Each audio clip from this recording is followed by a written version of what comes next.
Bom dia, bom dia. Vamos lá, vocês que são os campeões aí. Estamos entrando na 12ª aula. Quem assistiu todas, hein? Olha lá, um está assistindo online também. É só uma campeã por enquanto assistindo. Ah, você assistiu todas também? Assim, faltou. Mas está desde a primeira leva, né? Tá ótimo. Muito bem, nós estamos vendo, hoje nós vamos olhar o capítulo 13, a conclusão do livro de Neemias. Nós já passamos por esses diversos assuntos. Semana passada eu citei um trecho do Sermão do Monte, na realidade era o capítulo 7 do Sermão do Monte, tá, gente? Quando fala de não edificar sobre o terreno, ah, mas sim sobre a rocha, não sobre o terreno arenoso, né? E a conclusão também, é lógico, foi a conclusão do capítulo 12, não do capítulo 11, como alguns me alertaram. Mas quando a gente olha, Neemias, ele foi um líder, um homem que teve vários desafios, vários problemas a serem resolvidos, né? E quando a gente olha todo o retrospecto que nós conversamos esses dias aqui, a gente pode ver que ele enfrentou dos mais diversos problemas, que são problemas que nós temos no nosso dia a dia. Numa medida ou outra, nós vamos ter esses problemas. Tá? E hoje ele vai ter um desfecho interessante do capítulo. Né?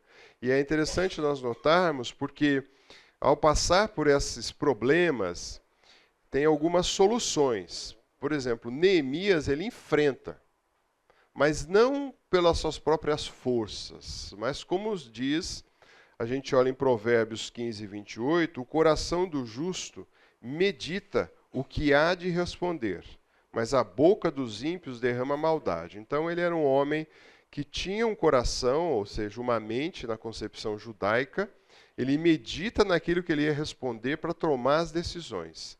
Quando a gente olha Provérbios 22, vai ter uma série de advertências ali, está dizendo assim, presta atenção e ouça as palavras do sábio. Aplique o seu coração aos meus ensinamentos, porque será agradável se você os guardar em seu coração e tiver todos eles presentes no seu lábio. Quero que a sua confiança esteja no Senhor. Por isso hoje dou essa instrução a você mesmo. Por acaso não lhe escreveria 30 provérbios de conselhos e conhecimento? Então aqui, o autor de Provérbios, o sábio, ele escreve 30 conselhos. Quando você pega do verso 22, 17 a 24, 22, você tem 30 conselhos sendo dados ali, especificamente. Então, se você quer meditar em conselhos, pegue um por dia, em um mês você medita nesses 30 conselhos. Nós sabemos que Neemias tinha parte das escrituras com ele, porque eles colocava isso em prática. Mas, diferentemente de outros, ele não fazia na força do próprio braço. Você vai ver algumas ações hoje que você fala assim, você está se contradizendo, porque olha o que ele fez. Né? Vou mostrar para você que não foi na força do braço dele.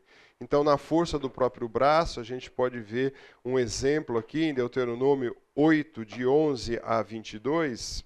Possivelmente a gente não vai ter tempo para ler todo, mas fica o destaque aí. Quando diz assim, vou ler só um pedaço para nós, tá? 8:11 diz assim: Tenha cuidado de não se esquecer do Senhor teu Deus, deixando de cumprir os seus mandamentos, os juízos, os seus estatutos que hoje te ordeno. Não aconteça que depois de terem comido, estarem fartos, depois de haver edificado boa casa, morado nelas, depois de multiplicar o seu gado, o seu rebanho, aumentar a sua prata, o seu ouro, ser abundante tudo que tem, olha aqui agora o aviso. Se elevar o seu coração e você se esquecer do Senhor, o seu Deus, que tirou da terra do Egito, da casa da servidão, e aí ele vai continuar dizendo assim, no verso 17, nem penses, a minha força e o meu poder e o meu braço que conseguiram essas riquezas. Então, quantas vezes isso aconteceu com a nação de Israel e acontece conosco? A gente solicita e pede coisas para Deus, e muitas vezes quando nós recebemos e alguém vai fazer algum comentário, algum elogio sobre aquilo que nós conseguimos pelo poder de Deus, e muitas vezes nós nos apropriamos de uma glória que não é nossa. E a gente acaba falando, muito obrigado, eu sou bom mesmo, né? Não, não foi na força do seu braço. Então Neemias não fazia isso, porque todo o capítulo, principalmente o 13, ele vai deixar isso muito claro. Outra coisa que Neemias não acontece, ele não entra em desespero. As situações são desesperadoras, como por exemplo aquilo quando estava o povo passando fome, sendo vendido como escravo, sendo taxado com alço, ele não entrou em desespero. Ele teve uma visão clara. Outra coisa também, ele não fica espiritualizando a coisa. O que quero dizer por espiritualizar? Tem muita gente que coloca um peso equivocado na oração. E acha que a oração funciona como talvez uma reza ou uma benção. Toma uma benção e passa todas as coisas. Oração não é esse o propósito. Então, eu não sei quanto a vocês, mas às vezes pessoas procuram com algum problema, e a minha pergunta é, você quer um tratamento efetivo para esse problema ou você quer só um band-aid em cima? Às vezes a pessoa quer só um band-aid. Então aí eu sento com ela, a hora ela vai embora. Resolveu alguma coisa? Não. Precisaria limpar a ferida, precisaria tratar a ferida, precisaria levar tempo com as escrituras. Então tem muita gente que quer espiritualizar. Não, se fulano de tal, e aí coloca a responsabilidade. Se o pastor fizer oração, tem mais poder. Aonde está isso nas escrituras? Não tem lugar nenhum. Então ele também não era um camarada que espiritualizava a oração, porque você vê vários momentos, no capítulo 13, então várias vezes também, ele vai ter muitos momentos de oração. E ele é um líder também que não ignora os problemas. Ele enfrenta de cara os problemas, ele vai. Ou ele passa de largo e fala, não é comigo isso. Várias coisas ali que estavam acontecendo, de certa forma, não era com ele. Mas como nós fazemos parte do povo de Deus, fazemos parte do corpo de Cristo, que é a igreja, então se um irmão nosso, que convive com você no contexto da sua comunidade, tem um problema, esse problema é seu também. E nós fazemos parte. E como disse, né, ele não desespera, ele não ignora, ele fala, não é comigo esse problema, e ele também não foge das responsabilidades, ele enfrenta. Tá?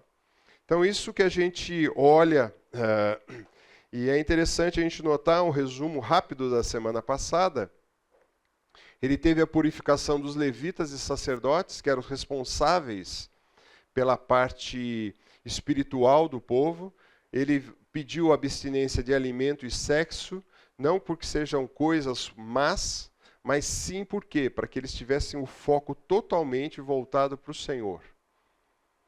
Então é lógico que excesso de alimento e sexo de forma indevida, como Deus não criou, de fato é equivocado. Mas não é esse o contexto aqui. O contexto é para que eles se dedicassem ao Senhor. Ele tem uma dedicação com a alegria daquele espaço, daquele local. Usa instrumentos musicais, usa os pratinhos, usa a harpa, usa a lira, tudo para trazer a alegria àquele momento. Purifica o povo também, purifica os muros e os portões. 2 corais, um ia para um lado, o outro ia para o outro lado, cantando, louvando a Deus, tocando os instrumentos musicais. E ele nomeia homens fiéis para cuidar da casa do tesouro. Veja que interessante. Acabou o capítulo 12, alguns autores falam assim, aqui sim tinha que acabar o livro de Neemias. Porque aí seria, assim, um final feliz da história. Mas não é assim, tem o capítulo 13. Né? E o capítulo 13 passa-se quase 12 anos. Ele estava ali, ficou com o povo, ele volta para a corte em Suzã, fica ausente 12 anos. Olha o que vai acontecer. Gostei muito dessa frase de Thomas Jefferson, o terceiro presidente dos Estados Unidos e autor também da declaração, um dos autores da Declaração de Independência. Ele diz assim, o preço da liberdade é uma eterna vigilância. Então, o fato de deixar você livre vai sempre precisar tomar cuidado com as coisas. Não foi diferente no capítulo 13. O capítulo 12, alguns autores falam assim, não, seria o final feliz da história, mas tem o capítulo 13. E aí começa assim, naqueles dias, o livro de Moisés foi lido para o povo, e nele se achou escrito que os amonitas, moabitas, não deveriam jamais entrar na congregação de Deus, porque não tinham ido ao encontro dos filhos de Israel com pão e água. Em vez disso, contrataram Balaão para amaldiçoar. Mas o nosso Deus transformou a maldição em bênção. Quando os israelitas ouviram essa lei, afastaram de Israel todos os estrangeiros. O que estava acontecendo ali? Eles começam a, de novo, se aproximar desse povo que estava em volta. Antes disso, eu quero trazer para vocês um quadro que está num livro excelente do Carlos Oswaldo, chamado Foco no Antigo Testamento, e ele está um resumo um pouco das datas, para a gente entender o que está acontecendo no livro. Opa, volta, filho. Em 46, mais ou menos, 45, tudo isso antes de Cristo, Neemias pede permissão para ir para a Judéia para reconstruir os muros de Jerusalém. Ataxerxes topa a parada e fala, vai em frente, só que você vai levar o título do quê? De governador da província. Isso daí está no capítulo 2 de Neemias. Em 45, a primavera, Neemias viaja para Jerusalém, determina o que é feito e começa a construir os muros da cidade. Isso daí está no capítulo 2 também. Em agosto e setembro, os muros são terminados em 52 dias. Isso está em Neemias 6, de 15. De 45 a 32, a primeira gestão de Neemias como governador. Além de construir o muro, instrui reformas sociais, religiosas, Jerusalém é repovoada. E os muros são consagrados, ou seja, a cidade estava deserta, precisa de gente para movimentar a economia como um todo. Né? Isso você vê, nós vimos do capítulo 8 ao 12. Agora nós estamos praticamente no ano 432 a.C. Neemias retorna a Suzã, onde fica por um período desconhecido, e Ananias, seu irmão, pode ter servido como governador durante sua ausência. Então lembra, ele tinha esse irmão de confiança que ficava lá. E aí, no verso 6, nós vamos ver isso mais detalhadamente. Aproximadamente, ou cerca de 430, o profeta Malaquias é um paralelo de Neemias, tá, gente? Então, Malaquias profetiza contra a negligência religiosa e o declínio moral, avisando sobre o juízo e chamando Israel ao arrependimento. Então, já havia a bordoada comendo ali para o povo voltar. Em 430, quando Neemias retorna. Então, passa aí algum tempinho, ele volta de Suzã, faz várias reformas religiosas e sociais que nós vamos ver hoje. Sua segunda gestão termina aproximadamente em 409 e 408, quando um certo Bigavai é registrado como governador de Judéia, ele sai de cena, e você sabe que no ano 400, aí entra um silêncio profético. Nós temos 400 anos até a chegada do Novo Testamento, que não é citado nada, mas nesse período há, de certa forma, uma gestão ali na Judéia por parte dos judeus. Aí é um outro assunto para um outro contexto. Mas você vê que esse pedaço aqui que nós vamos tratar praticamente hoje, o que estava acontecendo. Então, está dizendo que nenhum desses camaradas deviam estar ali na congregação deles. Mas o problema é que esse pessoal estava ali no meio deles. E mais que isso, esse pessoal tinha casado com o povo de Deus. Nesses 12 anos, ocorreu alguns casamentos de povo, e nós já conversamos sobre isso aqui, da ideia do jugo desigual. Né? Para quem não lembra, jugo desigual é quando você coloca, o apóstolo Paulo em Coríntios usa essa figura. Quando eles aravam a terra, eles colocavam normalmente 2 animais iguais para puxar.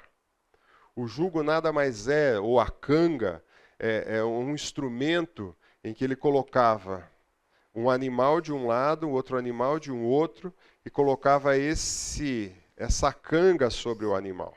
E depois lá atrás você tinha lá o arado que ia puxar a terra, tal, né? O homem conduzia todos esses animais. O problema era, se colocasse aqui um boi e aqui uma mula, ia dar um problema danado. Cada um tem um tempo de marcha. Imagina, a terra ia ficar, talvez seria bom para fazer curva, né? Aí daria certo, né? Mas não era esse o caso. Então o apóstolo Paulo falou, não, você não pode pôr, isso daqui é chamado jugo ou canga, você não pode pôr animais diferentes. Você tem que pôr animais iguais. Então se é boi aqui, é boi aqui. Se é mula, é mula. E o apóstolo Paulo usa essa figura para trazer a ideia qual associação tem um filho de Deus com os filhos das trevas. E ele vai trabalhar com a ideia de sociedade. E nós temos também, e podemos explodir essa ideia para a ideia do casamento, que é uma sociedade. Então, que comunhão tem? E o que estava acontecendo aqui? Isso é alertado desde o Velho Testamento. Deuteronômio 23, nenhum amonita, 23:3 de Deuteronômio vai dizer, nenhum amonita, e olha que parece que é quase a mesma repetição que está acontecendo. Nenhum amonita, nenhum moabita entrará na Assembleia do Senhor, nem ainda a sua 10ª geração entrará na Assembleia do Senhor, porquanto não foram ao vosso encontro com pão e água no caminho quando saísses do Egito. Então, qual que é a ideia aqui? É uma retribuição de algo que esse povo não atendeu. Deus falou claramente para eles atenderem e eles se recusaram. Falou assim, não vamos atender o povo de Deus. E Deus falou, então eles também vão receber a justa punição. Qual é? Eles não fazem parte da congregação. E além disso, o que eles fizeram? Eles resolveram contratar Opa, não posso bater na mesa, né? Hoje não vai ter tapa de púlpito, então, né? Eles não puderam, além disso, eles contrataram um profeta sem vergonhinha, chamado Balaão, para ir amaldiçoar o povo de Deus. Balaão fala, não posso amaldiçoar. Chega e ora para Deus, quem vai ler depois, todo esse relato está em Números 22 e 23. Balaão ora para Deus e fala assim, Deus, eu devo ir amaldiçoar o seu povo? Olha que incoerência. Deus fala, não, você não vai. Aí depois ele volta para Baraque e fala assim, olha Baraque, nem por tanto dinheiro eu topo isso. Então Baraque fala, e por tanto, você vai? Aí ele volta para Deus, Deus, eu devo ir. Deus fala assim, vai. É interessante que Deus fez o que com ele? Falou assim, faz o que está no teu coração e colhe as consequências. E ele fez. Então ele é tido durante todas as escrituras. Se você for lá em Pedro, se eu não me engano, ele é citado como um falso profeta. Ele foi, e na hora que ele começa a abrir, está indo para o caminho, lembra? O que é o episódio que acontece? A mula fala com ele. A mula. Que viu um anjo e ele não viu. E aí ele, quando chega para fazer profecia contra o povo de Deus, o que ele faz? Ele abençoa o povo de Deus e amaldiçoa o povo que o contratou. Ainda tem essa, né? Então ele é tido como, de certa forma, uma vergonha entre os profetas. Qual o problema de você se juntar ao estrangeiro? Começa com os costumes. O povo judeu tinha um costume alimentar diferenciado. Ele não comia carne de porco, ele não comia alguns cortes de carne, assim por diante, tal. O povo dessa terra comia tudo com sangue e tudo mais. Eram questões higiênicas ligadas ao tempo? Sim. Mas eram umas coisas que o Senhor separava. Questões de higiene também, o povo de Deus, como nós vimos semana passada, era muito mais higiênico que os outros povos. Havia a questão da língua. Então o que acontecia? O pessoal, os filhos já, e nós vamos ver no texto seguinte, eles já não estavam falando mais o hebraico ou o aramaico, eles estavam falando a língua dos outros povos. E com isso você perde o quê? Você perde a transmissão cultural de uma língua. Você perde a transmissão oral, que era muito forte. Então, muitas vezes, quando a gente lê alguns termos nas Escrituras, a gente lê esses termos e nós fazemos uma adequação à nossa linguagem.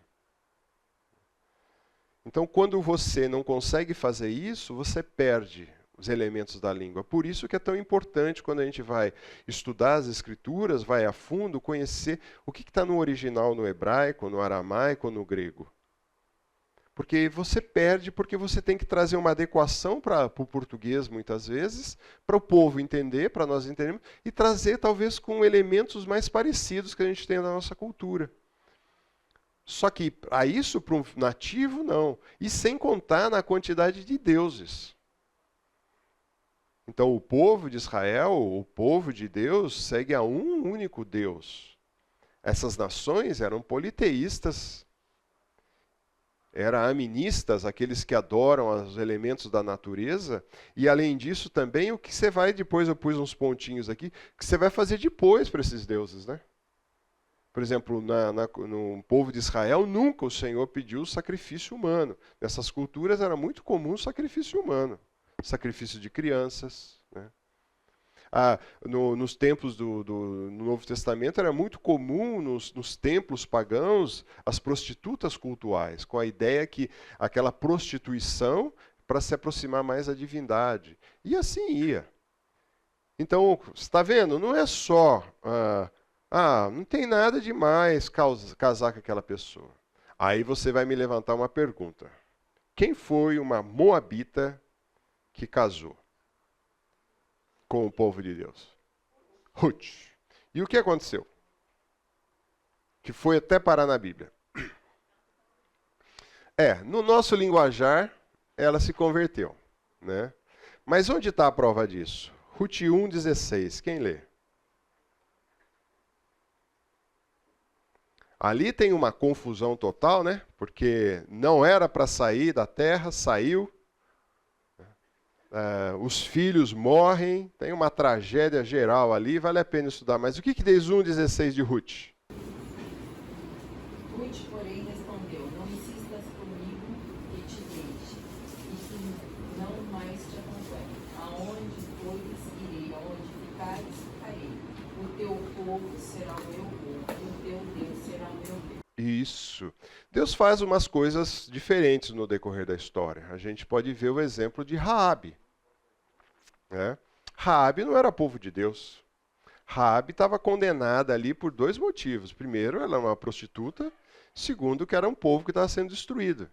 Mas é uma mulher que acatou uma resposta, uma observação positiva dos espias, e ela passa a ser parte de Deus. E ainda além de ser parte do povo de Deus, que ela passa a ser? Passa a ser genealogia onde Cristo está. E Ruth vem da mesma forma. Ruth também vem, e com essa declaração, é usado muitas vezes em casamento essa declaração. Tudo bem, vamos ter a licença poética aqui, tá? Mas essa declaração ela faz para a sogra, que era vamos chamar assim, uma judia, e ela fala: onde você for, eu vou. O seu povo é o meu povo e o seu Deus é o meu Deus. O que ela está falando? Todas as divindades que estão aqui em Moabe, toda a cultura do povo de Moabe, eu troco para ser do seu povo. Então, de certa forma, aí Noemi, de certa forma gentil, falou assim: tá bom, vem. Então vamos ver se você faz isso mesmo. Vai lá colher espigas. Bom, esse é outro assunto, outro estudo, mas vale a pena. Mas quando você pensa, a maioria não acontece assim. A maioria deturpou, e o que acontece aqui era, além disso daí, tem esse povo no meio, e depois ele vai tratar isso mais à frente, tá? Vai tratar mais um pouquinho o que vai fazer com esses casamentos. Aguenta aí que a coisa aperta um pouquinho mais. Existia aqui o problema apresentado, e o problema apresentado era isso daqui, ó. Antes disso, o sacerdote Eliasabe, encarregado do depósito do templo do nosso Deus, parente de Tobias. Tobias era amonita. Tobias é o camarada que está no pé, no calcanhar de Neemias desde o começo. Ele conseguiu um parentesco com o sacerdote. Havia cedido para esse uma grande sala dentro do espaço do templo. Lembra que quando Neemias saiu, ele purificou tudo, e ele deixou encarregados, falando assim: olha, você é o responsável agora pelo tesouro, você é responsável em colher as ofertas e trazer para esse tesouro, você é responsável em trazer os cereais para colocar aqui para alimento dos sacerdotes, dos levitas. Vocês, levitas, são responsáveis com louvor e assim por diante. E o povo, lembra no capítulo anterior, estava feliz com isso. O povo estava satisfeito, porque falou assim: puxa, está funcionando essa teocracia. Bom, cedeu uma grande sala, anteriormente era ali depositada a oferta de cereais, incensos, utensílios, dízimos de cereais, vinho, azeite, não fiz nada, pisei no chão só, que eram destinados aos levitas, cantores, porteiros, bem como as contribuições para os sacerdotes. Mas quando isso aconteceu, eu não estava em Jerusalém. Ele não estava ali. Era aquele ano aqueles 12 anos que ele estava fora. Então esse camarada possivelmente, aquela expressão, quando o gato sai, os ratos fazem a festa, aconteceu isso. Ele saiu, o sumo sacerdote que estava já falou assim, vou arrumar o meu parente vai usar essa casa, mas quando isso aconteceu não estava, porque no 32º ano do ano de Ataxerxes, rei da Babilônia, eu tinha voltado para junto do rei. Mas depois de certo tempo, pedi licença ao rei e voltei para Jerusalém. Lembra-se que no comecinho do livro, Neemias chega para Ataxerxes e fala, eu preciso ir lá reconstruir. E ao chegar, Ataxerxes fala assim, quanto tempo você vai ficar? Marca um tempo porque eu quero você de volta. De fato, ele teve que voltar. Então ele ficou um tempo lá em Jerusalém, fez o que tinha que fazer, voltou para a corte, ficou 12 anos fora, deixou sobre a gestão de do irmão dele, que talvez não tenha sido um pulso muito firme. E aí o que acontece? Entra aí. Então, quando você tem um carro, e eu não sei se você já levou uma pedrada no vidro, quando você leva a pedrada, normalmente é um... Aqui porque eu vou ilustrar, tá? Normalmente é só um pontinho, né? Hoje eu não sei como é os vidros. No passado era assim, era um pontinho e com o passar do tempo esse pontinho ia crescendo, crescendo, crescendo, crescendo. Então o primeiro pontinho foi um casamento misto, não tem problema. Casar Tobias, que é uma amonita, com a filha de um judeu, não tem problema. Mas também uma moradiazinha, um cantinho na ele, mas aonde que ele vai morar? Coisa simples. Vai morar numa sala do templo. Uma sala do local que era reservado para guardar a coleta do povo. Não tem importância isso, né? O que acontece? Os levitas vão embora. Por quê? Se o povo olha isso, não tem onde trazer as ofertas, o povo não traz as ofertas. Então tem as ofertas, os levitas saíram e voltaram para fora da cidade de Jerusalém e voltaram para a lavoura, voltaram para trabalhar lá no campo. Porque falou assim, preciso de sustento para minha família. Não tem problema isso, se isso acontece, as ofertas são suspensas também. E aí o que acontece? Você não tem o culto. Não tendo o culto, o que acontece? Você não tem a pregação da palavra. Não tem a pregação da palavra, o que acontece? Mas não foi nada, gente, foi só um negocinho aqui. Olha que coisa pequena. Foi pequeno mesmo. Só que essa que é a questão. Agora, como é que é pra gente, muitas vezes? Pegando uma ilustração aqui para nós, né? É só um namorinho com o incrédulo, isso não é nada. Imagina. É só um namorico, isso daí vai passar. Né? Uma coisa pequena. Né? Aí depois o que acontece? Aqui tem também um problema de fazer uma sociedade com o incrédulo.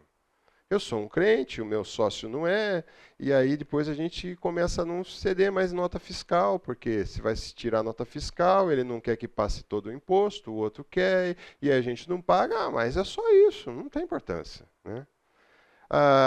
E também aí, para que pagar imposto também, né?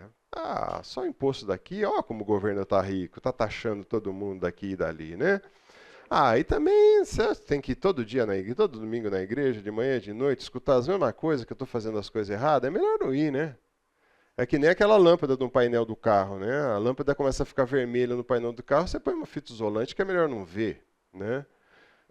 Esse é o papel das escrituras, da Bíblia, do estudo bíblico, de você vir na igreja, ser confrontado por irmão, mas não é nada, mas não isso aí. Aí depois você fala assim, não, aí meus padrões vão empurrá-lo. Aí você assiste a abertura das Olimpíadas, e primeiro você vê uma parada gay, e depois você vê uma parte atlética. Aí muitos vão falar assim, nossa, que maravilhoso que foi. Uau! Acho que tem alguma coisa distorcida. O apóstolo Paulo já falou isso. Então, para mim, não é surpresa quando você vê aquela demonstração, porque esse é o mundo que a gente vive. Qual ilusão nós teríamos? Um espaço ultraliberal. O apóstolo Paulo diz assim, no capítulo 4, por isso, portanto, digo no Senhor e testifico, não vivam mais como os gentios, que viviam na vaidade dos seus próprios pensamentos. tendo o seu entendimento obscurecido, separado da vida que Deus concede por causa da ignorância em que vivem, pela dureza do seu coração, tendo se tornado insensíveis, se entregando à libertinagem, para de forma desenfreada cometer todo tipo de impureza.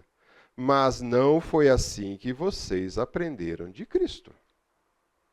Qual é a novidade do mundo, gente? Lá atrás tinha isso, o Império Romano tinha, o Império Grego tinha, todos os impérios tinham, e nós vivemos no mundo que tem. Então, qual é a surpresa? A surpresa é quando nós baixamos nosso padrão.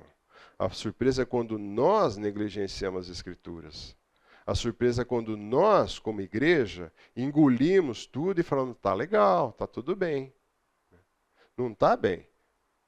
As pessoas precisam reconhecer quem é o verdadeiro Senhor e mudar a sua conduta. E Neemias é uma voz aqui que denuncia esse problema, e Malaquias denunciou isso. E Malaquias bate firme dizendo assim, agora sacerdote, esse mandamento é para vocês, está falando para os líderes. Né? Se não ouvirem, se não se importarem com a necessidade de honrar o meu nome, diz o Senhor dos Exércitos, enviarei sobre você a maldição, amaldiçoarei as suas bênçãos. Aliás, já amaldiçoei, porque vocês não se importam com a honra devida ao meu nome. Eis que reprovarei a sua descendência, passarei no rosto de vocês estercos de animais sacrificados nas suas festas, e vocês serão levados embora como este esterco, na medida em que vocês não guardam os meus caminhos e se mostram parciais na aplicação da lei. Olha que pancada que Malaquias dá. Para quem que ele está falando? Para essa turma que está ali. Para essa turma que está ali em Neemias. Está falando para os líderes, para os sacerdotes. Então é interessante porque Neemias não teve uma liderança conciliadora.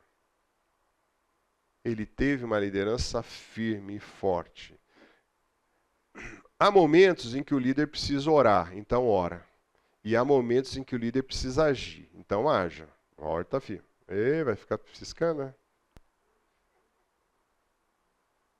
Deixa eu ver se é esse chão aqui. Às vezes eu encaixo isso. Ele não teve muita conversa. Olha o verso 8. Isso me deixou tão irado que tirei todos os móveis de Tobias para fora da sala. Ele não tinha só uma mesinha, tá, gente? Possivelmente ele tinha cama, ele tinha armário, ele tinha muita coisa. E então ordenei que purificasse a sala e colocasse ali outras vezes os utensílios da casa de Deus com as ofertas de cereais e incenso. Olha o que ele fala, né? Ele não teve papinho, não. Chegou e falou assim, olha, seria bom se daqui a mais ou menos 30 dias você desocupasse o imóvel, né? Senão eu vou entrar com uma ordem judicial, né? E vou... mas então eu queria... Não. Ele entrou sem conversa. Arrancou todos os móveis, jogou fora. E possivelmente o cara não estava nem lá para ver, né? Então, não teve conversa. É interessante também que a gente tem um exemplo muito nítido disso no Novo Testamento. João capítulo 2. Estando próximo à Páscoa dos judeus, subiu Jesus para Jerusalém, e encontrando no templo os que vendiam bois, ovelhas, pombas, e também cambistas assentados, tendo feito um chicotinho, um ozorrague de cordas, então ele teceu esse chicote nas mãos. Expulsou todos do templo, bem como as ovelhas, os bois, derramou pelo chão o dinheiro dos cambistas, virou as mesas e disse aos que vendiam pomba, tirai daqui essas coisas, não faça da casa do meu pai casa de negócio. Lembrando-se seus discípulos do que estava escrito, o zelo da tua casa me consumirá. O que Neemias estava tendo com o local, que era a casa de Deus, naquele ambiente, que era o templo onde Deus se manifestava? Zelo, cuidado. O que Jesus teve aqui? A mesma coisa. Porque o local que os camaradas vendiam os animais não era um local de venda. Existia um local próprio para vender os animais. Eles estavam parando no local do templo, onde o que deveria acontecer?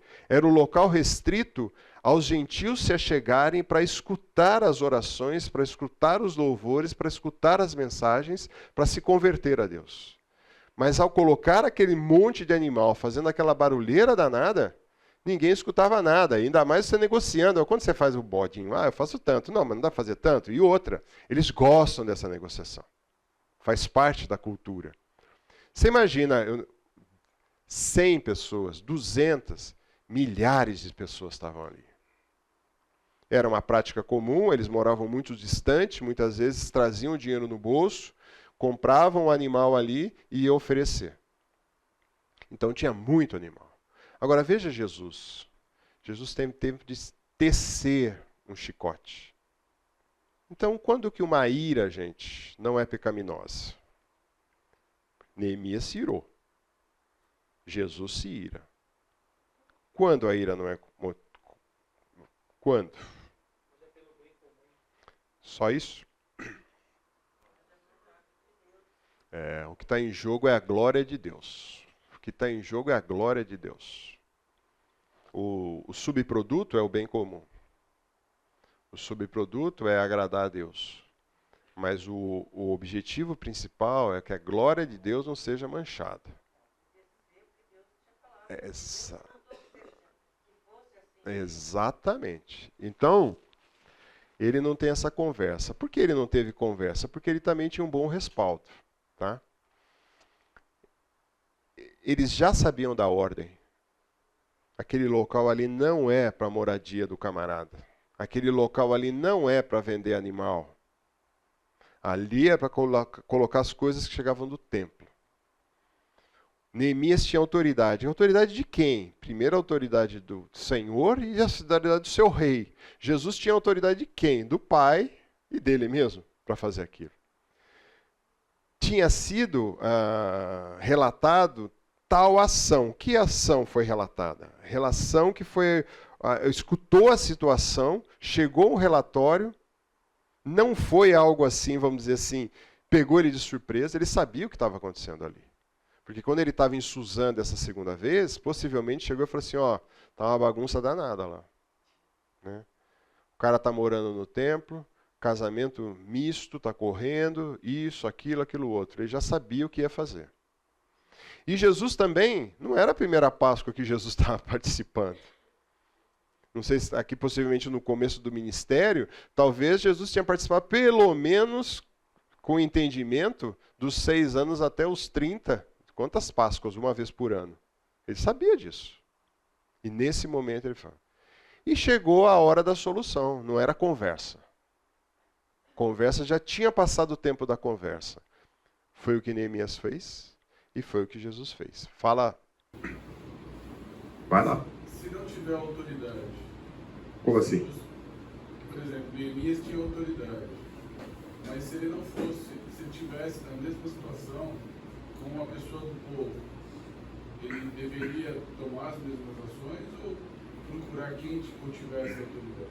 Eu acho que seria um pouco complicado se ele não tivesse autoridade. Por exemplo, o Malaquias, ele relata tudo isso e declara tudo isso. Mas ele não teve a força assim, física e material para fazer. Como ele vinha na autoridade do rei Ataxerxes, porque a Judéia era tudo colônia medo-persa. Né? Então era colônia de Ataxerxes. Então Ataxerxes manda Neemias e manda uma guarda com Neemias. Então quem expulsa é a autoridade do rei Ataxerxes. Porque se ele vai na força dele sem autoridade legal, o que vai acontecer? O cara vai reivindicar e falar assim, esse cara, como já fez antes, esse cara está querendo ser rei aqui. E aí manda uma carta para Ataxerxes e fala, olha o que ele fez. E aí a cabeça dele roda. E aí quando a gente traz isso para a nossa realidade... A nosso papel... Eu ia chegar nisso.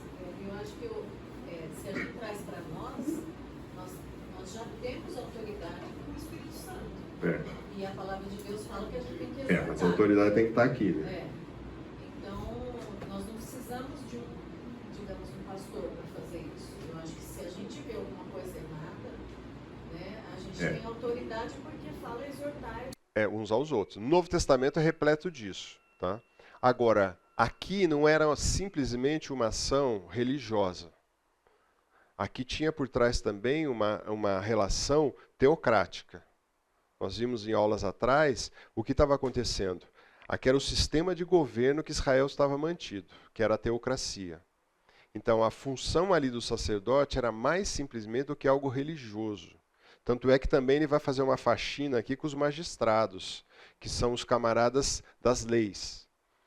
Então, aqui ele estava sinalizando também, eu estou fazendo uma limpeza aqui, sacerdotal, mas estou fazendo uma limpeza também aqui política. Por isso ele precisa dessa autoridade. Agora, se você vai mexer, talvez você vai querer ir lá no Congresso para depor, tirar algum deputado, que você acha que não está fazendo o trabalho certo, você pode ir lá e declarar, levar a Bíblia, levar o Espírito Santo e falar assim, olha, eu estou aqui para te tirar, porque você não está agindo de acordo com as coisas. Exato.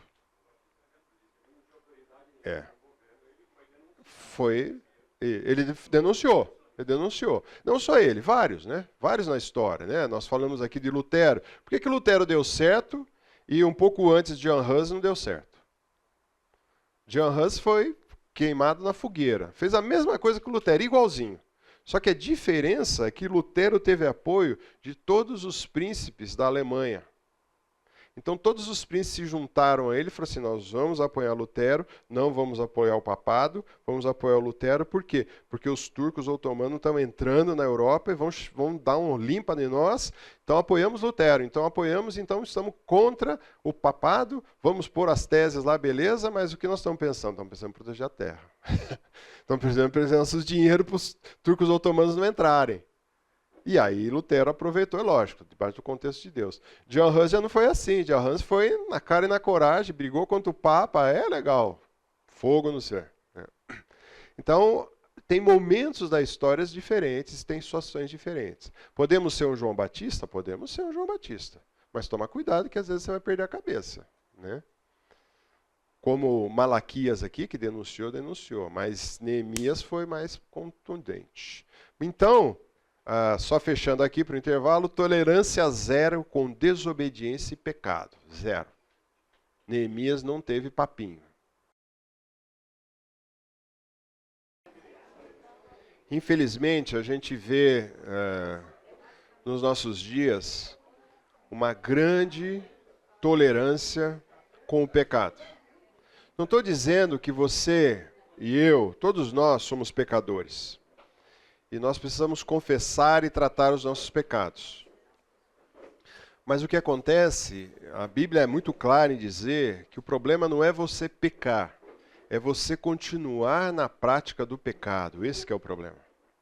E aqui o que estava acontecendo era justamente isso. Eles continuaram nessa prática por muito tempo e deixando Tobias muito contente, tranquilo e à vontade ali. Então não estou dizendo que nós não temos que ter tolerância com o irmão que comete pecado. Ele comete pecado, nós temos que ir, acolher, mostrar a verdade e criar um projeto de restauração para a vida desse irmão. Tá? E aí alguns projetos incluem muitas vezes a disciplina bíblica, que está nas Escrituras relatada em Mateus 18. Tá? Mas não podemos ter a tolerância com o pecado, deixar ele entrar no contexto da igreja. E aquela ilustração do para-brisa funciona para contexto de igreja. Então, quantas igrejas você talvez não conheça que passe por divisões por causa de pecados não resolvidos, não tratados, que semeia no meio da comunidade. Né? Esse autor é muito bom, o Cyril Barb. É um dos livros que eu mais usei, chama Neemias Admanic, a liderança eficaz. Ele diz assim, por um lado existe doutrinas falsas e pseudo-piedade que permite aos inimigos da verdade diminuir os pontos básicos da fé e controlar os currículos de nossas faculdades, seminários. Por outro lado, os velhos princípios de moral e integridade foram desprezados para dar lugar à política do conveniente e à crença de que os fins justificam os meios. Tais tendências, tanto nas esferas sagradas como nas seculares, precisam ser desafiadas por aqueles que aderem à piedade e à prática dos seus princípios. mas a causa do declínio espiritual tem de ser atacada na raiz, onde começou, na tolerância do mal. É aí que tem que atacar, não é na periferia. Então, nós vimos, quando a ira não é pecado, né? Eu comentei isso com vocês. O texto de Efésios vai dizer, não fiquem irados. Fiquem irados e não pequem, não deixe o sol se pôr sobre a vossa ira. Nós falamos já um pouquinho disso, eu vou dar uma acelerada aqui. Sem conversa, primeiro ele começa o quê? Uma detetização.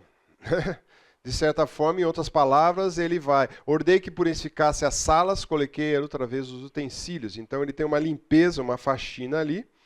E aí ele começa a fazer uma dura religiosa. A primeira repreensão que ele faz, colocando a casa em ordem, também soube que as porções dos levitas não estavam sendo dadas a eles, de maneiras que os levitas e cantores que faziam serviço tinham fugido cada um para o seu campo.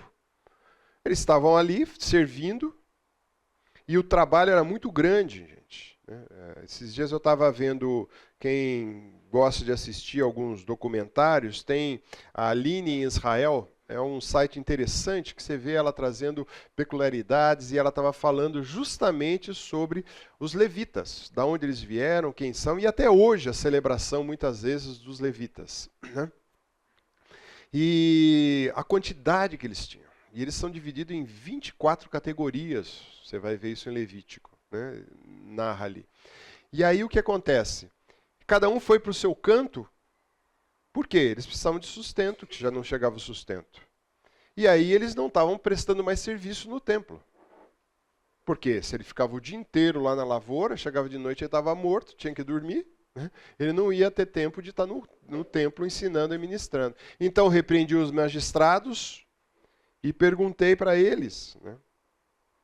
Então aí entra a parte da repreensão aos religiosos, né? Ele chega firme com os religiosos. Nós vimos também, já antes um pouco, né? O que ele faz? Ele expulsa Eliasabe, tá? Como ele vai dizer aqui. Tá? Ele tira esse camarada do sacerdócio como chefe.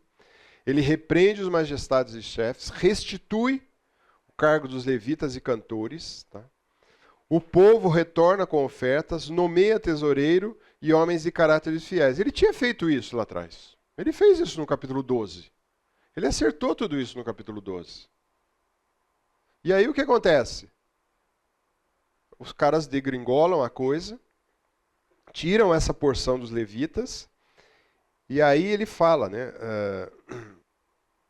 No 12 ele comenta tudo isso que ele faz, e aí ele começa a arrumar a casa de novo, mais uma vez. Então ele coloca, nomeia um sacerdote agora, ele põe um tesoureiro, porque vai começar a chegar a oferta, ele tem um escrivão, por quê? Precisa relatar essas ofertas.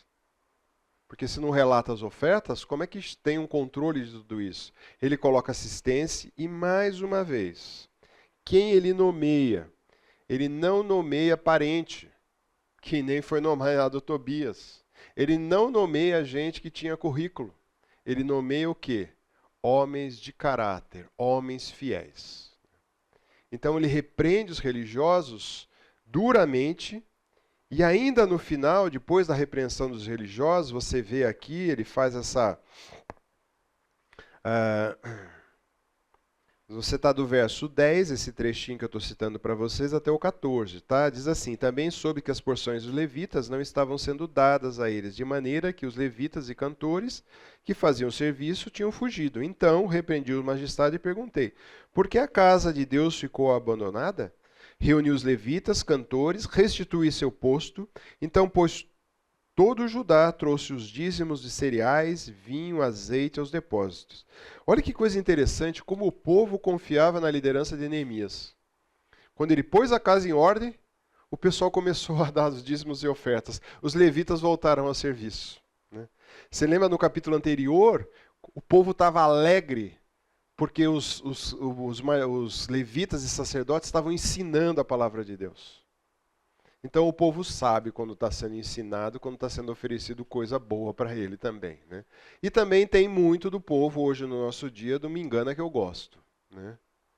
as promessas vazias, furadas, que você vê aí por várias e várias denominações que promete um monte de coisa que não está nas Escrituras e não tem nada a ver.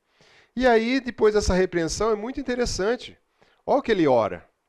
Lembra de mim, ó Deus. Não apagues o bem que eu fiz ao templo do meu Deus e ao seu serviço. Então ele faz, no finalzinho desse trecho, ele faz uma breve oração e fala, Senhor, não esquece de mim não, tá? Por que será que ele faz isso? A gente tem que entender que no Velho Testamento, a questão de salvação, como a gente tem a ideia do Novo Testamento, é um pouco diferente. O Espírito Santo habitava temporariamente na vida das pessoas ali, não era permanente. E eles eram justificados mediante uma obra de Deus na vida dele e por suas ações. Então Neemias está falando, Senhor, estou fazendo tudo isso daqui, não é só para garantir meu pedacinho no paraíso com o Senhor, mas também estou fazendo pela sua causa. Né? E eu posso estar enganado, mas eu tenho certeza que com esse a gente cruza lá no céu e a gente pergunta, né? Que largura era o muro, se Tobias era muito legal, não, tá, né? Mas aí ele fala, Senhor, lembra de mim. Mas aí não para a repreensão dele. Ele continua. Agora ele vai para quem? Para os líderes civis que ele tinha deixado. Porque lembra, era uma teocracia, tinha os líderes religiosos, que tinham uma parte importantíssima, mas repreendia os nobres de Judá e disse, que coisas erradas é essas que vocês estão fazendo? Profanaram o dia de sábado. Por acaso os pais de vocês não fizeram o mesmo, levando o nosso Deus a trazer todo esse mal sobre nós, sobre essa cidade? E vocês ainda estão trazendo ira maior sobre Israel, profanando os sábados? Gente, ele já tinha colocado isso em ordem, lembra? Ele falou, você fecha a porta, o sábado vai ser de descanso, ninguém vai vender nada no sábado, vamos acertar isso. O que aconteceu? 12 anos se passaram. Né? Na nossa política, 3 mandatos se passaram. Exatamente. Mas o ser humano não é assim. Né? Quando a gente chega a Cristo, a gente fala, Senhor, eu prometo que eu vou levar uma vida de seriedade com o Senhor, eu vou fazer isso, aquilo outro. Aí, de repente, né, a gente dá uma pisada na bola, né?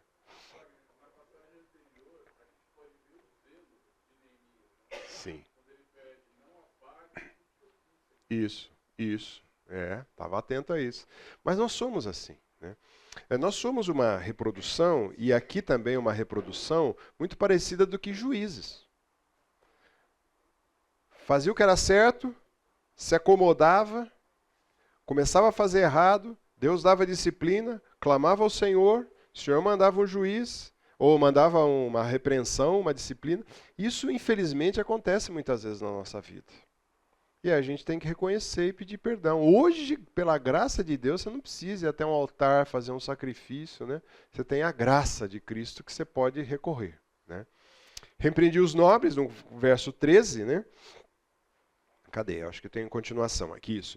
E quando os portões de Jerusalém começaram a projetar a sua sombra antes do sábado, ordenei que fossem fechados. Determinei que não fosse aberto, a não ser depois do sábado. Coloquei alguns dos meus servos junto aos portões para que nenhuma carga entrasse no dia de sábado.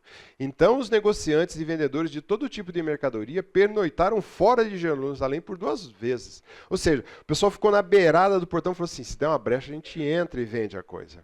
E eu os repreendi. Ele foi lá e falou assim, ele diz, porque estão passando a noite diante da muralha, se fizerem isso outra vez, o que eu vou fazer? Vou usar a força. Daí em diante não voltaram mais no sábado. Porque eles tinham, lembra quando a gente mostrou o mapa, tinha o local certo para a entrada dos alimentos, dos peixes, das ovelhas, tal. E os caras ficavam lá na porta. E aí o que aconteceu? Vocês vão ficar aí e esses animais vão estragar. Você pescou, trouxe, ele vai apodrecer porque eu não vou abrir no dia de sábado para vocês. Né? Então quando ele repreende esses líderes civis, ele é muito firme, né? Ele ordena que feche os portões. E ele já tinha instituído isso. Abertura só quando terminar o dia de descanso. Quando terminar o sabá vai abrir. E os meus servos, veja, aí que vem a autoridade, né? Ele tinha guarda que acompanhou ele lá de Suzã até a Judéia. Meus guardas vão estar ali. repreende o que estão passando a noite esperando. Se isso acontecer de novo, eu vou usar a força. Eu vou tirar vocês na pancada daqui. Comigo é assim. E aí ele manda fazer o quê? Purifica os portões também. Ou seja, esses portões são algo sagrado para respeitar o que a gente fez. Porque, afinal de contas, nós construímos tudo isso. Nós restauramos tudo isso. E é um ambiente aqui que nós queremos preservar. Ezequiel 20:12 diz assim: também lhes dei o meu sábado para servir de sinal entre mim e eles. Desculpa, está aqui. Para que soubesse que eu sou o Senhor que os santifica. O sábado foi dado como um sinal entre Deus e o seu povo. O dia de descanso foi dado como sinal. E quando o pessoal negligencia o descanso, o que eles estão fazendo? Eles estão negligenciando esse pacto com o Senhor. E ao negligenciar isso, o Senhor faz o quê? Impõe disciplina. Foi o que aconteceu lá atrás, e ele falou, nós estamos saindo de um cativeiro agora, de 70 anos, por quê? Porque profanamos o dia de descanso consagrado ao Senhor. Então nós já falamos bastante sobre o sábado, que não seria, vamos dizer assim, o nosso sábado, né? Exceto se você tira o sábado para descanso, mas o Novo Testamento usou como se fosse o domingo, né? Aí,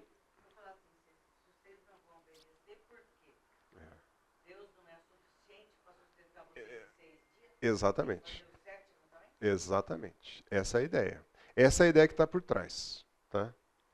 É a ideia que está por trás de quem me sustenta. Né? Quem me sustenta. Eu acho que alguns de vocês já passaram aqui por situação de desemprego. Né? E a pior coisa é você falar assim, e agora o que vai acontecer? E aí é que entra, Senhor, dependo de Ti. E eu passei algumas vezes e eu vi a provisão de Deus. Né? E tem hora que você fala, ai, será que vai mesmo? Né? Mas você vê Deus prover. Por quê? Porque Ele é o nosso provedor. Ele usa a empresa A, B, C, D, não interessa, Ele usa. Ele usa às vezes até meios que você fala assim, uau, como chegou isso? Foi o Senhor. E o que o Senhor quer? Quer que o seu povo dependa dEle. Não dependa do comércio. Não dependa das coisas. Foi toda a trajetória deles naquele deserto. Deus deu carne, Deus deu o maná, Deus deu água, mas o povo todo o tempo continuou a se queixar. Né? E aí ele termina esse bloquinho aqui dizendo a mesma coisa. Também nisto, lembra de mim, ó Deus. Tem piedade de mim por tua grande misericórdia. Né? Ou seja, ele invoca aqui a questão de a misericórdia de Deus ou o amor de Deus incondicional por todos nós. Né? Tem piedade de mim. Porque também, eu acho que ele olha e fala assim, eu também não sou um santo, eu sou pecador. Mas, Senhor, tem piedade de mim. Né? Se apieda de mim, olha para mim no seu grande amor, na sua misericórdia. Então ele termina esse bloco. Aí ele vem a parte que se você achou que ele foi duro com Tobias, esse pedaço aqui vai te deixar de cabelo em pé, ou melhor, sem cabelo. Vi também naqueles dias que judeus haviam se casado com mulheres asdoditas, amonitas e moabitas. E seus filhos falavam metade da palavra na língua de Asdod e a outra língua que seu respectivo povo. Mas não sabia falar a língua dos judeus. Como é que poderiam ler a Torá? É um problema. Eu os repreendi, amaldiçoei, espanquei alguns deles e arranquei os seus cabelos. E os fiz jurar em nome de Deus, dizendo, não dê mais as suas filhas em casamento aos filhos deles, nem escolham mais os filhos dele para ser seus filhos para vocês mesmos. A expressão aqui é deixar na pele, ou seja, puxar o cabelo para tirar, puxar a barba, porque todo judeu tinha barba, tá? Puxar a barba de deixar na pele. Você acha que dói? Então você acha que foi só jogar a mobília? Teve esse outro episódio, né? Já havia acontecido antes um episódio parecido, né? Eu só quero ilustrar da onde estava essa turma, né? Está ali na Judéia, Jerusalém, onde ele está com aquela bandeirinha, os amonitas eram ali, moabitas, e aquela pontinha verde é os adoditas. Normalmente aquela região, e lá para baixo um pouquinho, se você desce um pouquinho na direção onde está escrito Judéia, você tem Gaza, que é onde é hoje a faixa de Gaza. Essa linha ali no cantinho ali, que você vê uma linha aqui marcadinha aqui, o que era isso daqui? Filisteu. Né? Filisteu sempre teve no meio do povo. Sempre teve. Desde que está ali, o povo filisteu está ali, e hoje o representante, eu não gosto que fale isso, desculpe, mas é a faixa de Gaza. Está ali. Né? Então, ele fala assim, é esse povo aí. Então, saiu da esfera do templo, da parte religiosa, foi para os magistrados e líderes civis, e agora ele entrou aonde? Dentro da casa do povo. Faxina geral. Então não ficou só restrito lá ao templo, não ficou só a cidade, porque era uma teocracia, tinha que estar bem coligado, e agora nós vamos mexer com o povo. O povo precisa mudar. O povo precisa acertar. É interessante porque quando a gente olha, aconteceu um pouco antes, né, esse povo aí, os moabitas, eram os descendentes aí de Ló e de suas filhas. Eles moraram naquela região ali, na direção de Sodoma e Gomorra. Era um povo brabo ali, viu? Da onde veio Ruth, tá? E é uma coisa muito séria. Os filhos não falam mais a língua.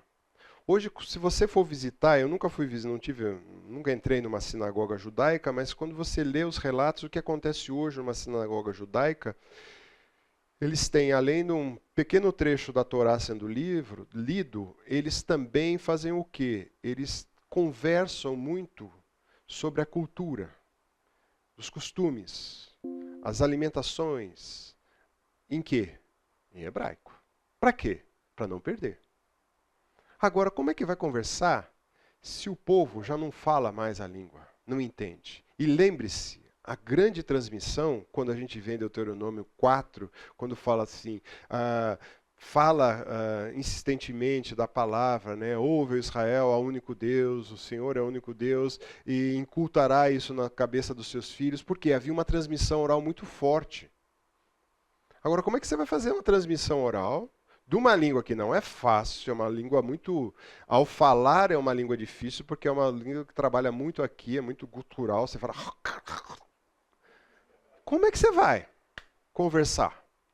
Se você está misturando com outras línguas que não é, e como é que os filhos vão aprender?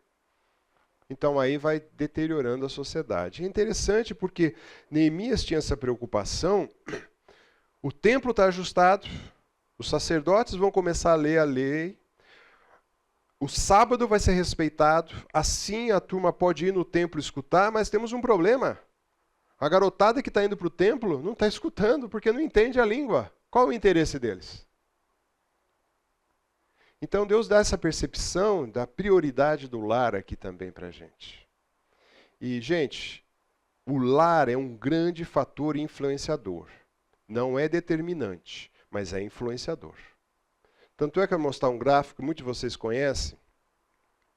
Do lado de cá está Jonathan Edwards, pastor e teólogo. Do lado de cá está Max, esse era X, viu gente? Não é mais, é Max Jukes, um ateu.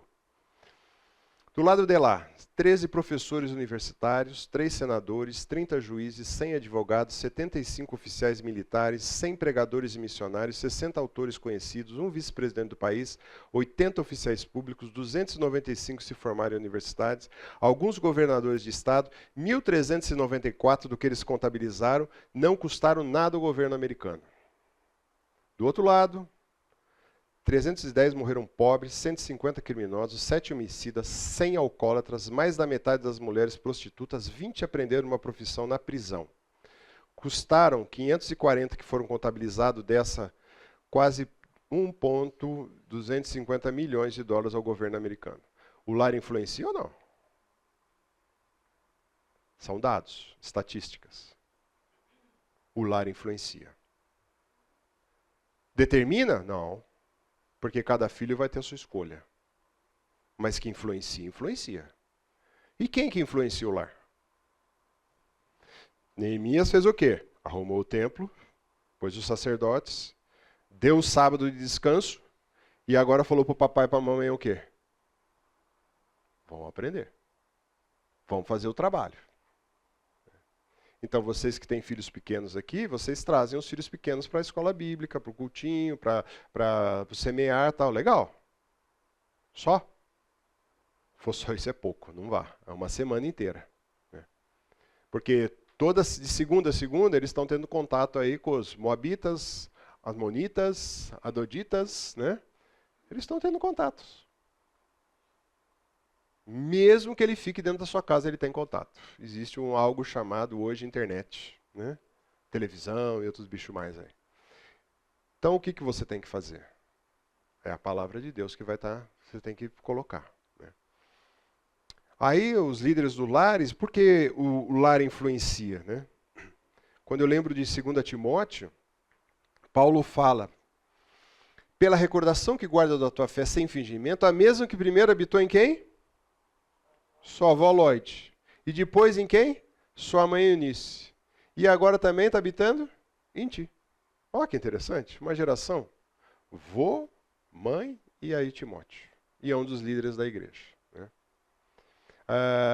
Quando há essa repreensão dos lares, é muito importante. Né? E aqui eu aprendi algo essa semana, fascinante, estudando aqui, que ele fala...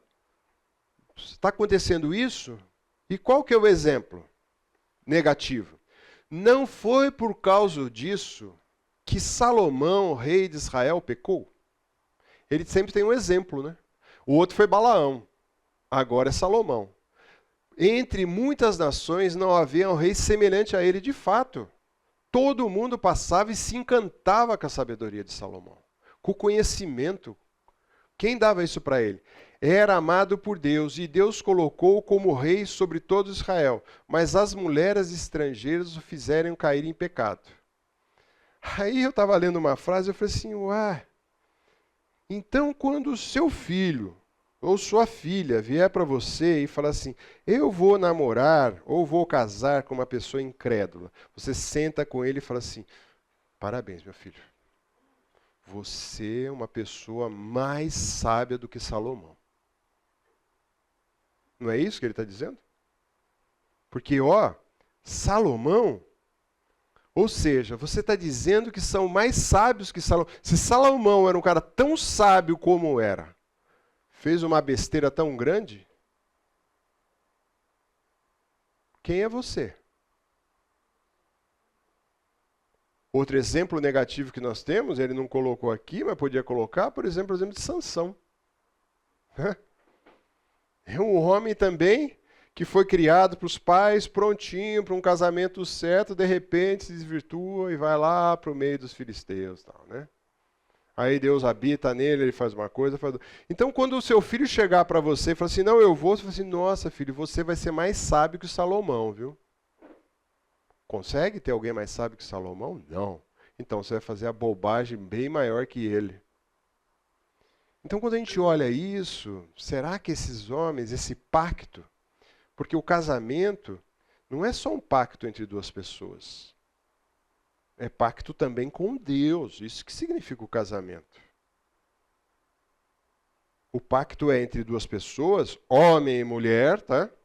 Macho e fêmea, e o Senhor. Agora, se um lado serve ao Senhor Deus, a Jesus Cristo, e o outro lado serve sei lá quem, o que vai virar? Então é nessa base que a gente comentou semana passada, eu não sei quantos lembram daquele camarada chamado Sérgio Naia, que no Rio de Janeiro construiu o Palace 2? O que ele pôs na areia da construção? A areia da praia. O que aconteceu com o prédio?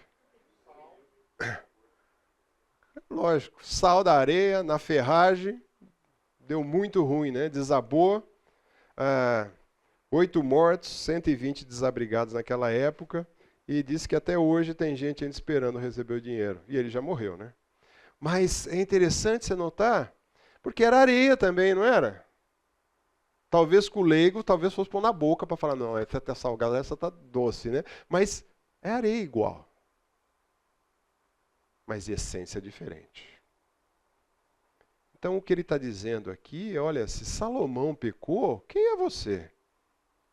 Então não entra nessa. E Salomão é o exemplo aqui dado como negativo. Espanquei alguns, arranquei o cabelo deles, tipo, e acho que isso serve como ilustração, né? Porque o cara vai ficar com uma falha aqui no tufo do cabelo, vai falar assim, nossa, por que eu perdi esse tufo aqui, né? Porque o cara arrancou de raiva mesmo. Não foi em todos, né? Mas em alguns, talvez, alguns que fossem mais bateram de frente, né? E também, né, a gente vê, né? Opa, deixa eu voltar aqui. Ele fala, arranquei, espanquei, repreensão desses líderes, e ainda ele vai dar outro exemplo. Né? Diferentemente de Esdras, Esdras manda embora, que veio antes. Né? Quase 90 anos antes, Esdras veio e mandou embora. Só que tinha um problema. Muitos missionários, quando chegaram nas selvas amazônicas para trabalhar, missionários americanos, e chegaram lá e depararam com índios com várias esposas, ele falou, não, Deus manda que você tenha uma esposa só. Aí os índios, tá bom, mandou as outras embora. O que aconteceu? Problema sério. Morreu de fome aquelas mulheres. Que a mulher, ela fica na casa, ela cuida da roça, ela faz a mandioca, mas quem sai para a caça é o homem. E ele é que sustenta. E quando ela não tem o marido, ela morre de fome. Aí outros missionários que chegaram falaram, pera. Você está casado com duas, você vai ficar, mas o seu filho, da próxima geração, lembre-se, é uma esposa só. Então as próximas gerações começaram a acertar o passo. Né? É isso que a gente tem visto nas comunidades, que tem que se ajustar um pouco. Porque se vai de uma vez, você causa morte muito grande de mulheres. E ele cita um exemplo aqui, né? Ele vai trazer aqui para nós, um dos filhos de Joiada, que é filho do quê? Sumo sacerdote Eliasabe, era genro de quem? Gente, de novo. Sambalate, aquele outro camarada que lá no começo do livro. Oronita, por isso expulsei da minha presença. Ou seja, mandou, pôs para correr esse camarada. Havia um péssimo exemplo. Ele está falando, eu não vou poupar. Só porque o camarada é ligado ao sumo sacerdote, ou é genro, não interessa. Eu estou fazendo a limpa, eu vou fazer a limpa. Então, um péssimo exemplo, eu vou mostrar o exemplo. Possivelmente está aqui, ele arrancou os cabelos e as barbas mesmo do cara. Né? E falou, ó, estou pondo para correr. Então, viu, ele fez, purificou o templo, voltou às práticas, liberou o sábado para o povo cultuar, o povo não precisa trabalhar ou fazer outras coisas, e está arrumando o lar. E aí ele termina esse bloco dizendo assim, lembra-se deles, ó meu Deus, pois contaminaram o sacerdote. Deus, ele está falando assim, lembra-se deles agora com o quê? No modo negativo, ou seja, né, ele quebrou a aliança sacerdotal. Lembra-se deles, Senhor. Ou seja, dá uma dura nesse camarada. Dá uma dura neles. Né? Aí tem uma conclusão, tá, gente? Assim eu purifiquei tudo o que era estrangeiro. Eu organizei o serviço sacerdote dos levitas, cada um na sua função. Organizei também os fornecedores de lenha em tempo determinado, bem como as primícias. Ele organizou tudo. Neemias foi um líder muito ativo, gente. Um resumão aqui, tá? Ele enfrentou erros diretamente. Ele não se esquivou. Tudo que coisa errada que veio, ele encarou de frente. Ele não foi passivo. Ele foi um líder ativo. Ele encarou diretamente, sem rodeio. Chamou pecado de pecado. Vocês estão fazendo tão errado, não tem conversa, é isso. Só que hoje nós vivemos, infelizmente, na política do quê? É ofensivo. É politicamente incorreto. Você não pode falar isso. Aí nós estamos frouxando tudo. Então até pastores já não pregam mais que é pecado. É uma falha no caráter, é um desvio de conduta. É pecado, gente. E tem que ser apontado como pecado. Neemias fez isso e nós precisamos fazer. Lidou severamente com esses erros. Não passou pano, não. Não deixou para outro. Não fez vista grossa porque era político, porque era isso, porque era aquilo. Ele fez o que tinha que fazer. Outra coisa, trabalhou para uma correção permanente. Tudo bem que quando assumiu o parceiro dele lá, não continuou, mas a correção era para ser algo para não ter desvio. E sempre orou. Você vê que sempre orando. Sempre orando. Todo o livro tem muita oração. E ele termina o livro dele com o quê? Lembra de mim, ó meu Deus. Agora ele foi bem egoísta, né? Agora lembra de mim, Deus, tá? Ó, quero estar aí junto contigo. Né? Eu acho que, olhando todo o livro, nada mais justo ele pedir isso para Deus. Né? Porque até então ele estava pedindo, lembra desse camarada, ele fez errado. Senhor, eu fiz isso para o teu templo, Senhor. Então ele termina aqui falando, Senhor, lembra de mim agora. Porque talvez ele falou, agora acabou a história. Né? Perguntas, questões. Chegamos ao final de Neemias, tá? Vamos orar. Pai, louvamos pela Tua palavra, louvamos por tantos exemplos que temos na vida desse líder, exemplos esses que nos impactam, exemplos esses que precisamos, com sabedoria, aplicar no nosso dia a dia. Assim nos ensina, Senhor, como líderes, nos ensina como servos Teus, nos ensina como aqueles que, dentro dos nossos lares, exercemos uma função. Trabalhe em nós, ó Pai, para que sejamos homens e mulheres que venham Te honrar, Te glorificar, tendo uma vida, Senhor, que reflita a Tua graça, Teu amor, Teu cuidado. Trabalhe em nós, ó Pai, nós pedimos em nome de Jesus. Amém.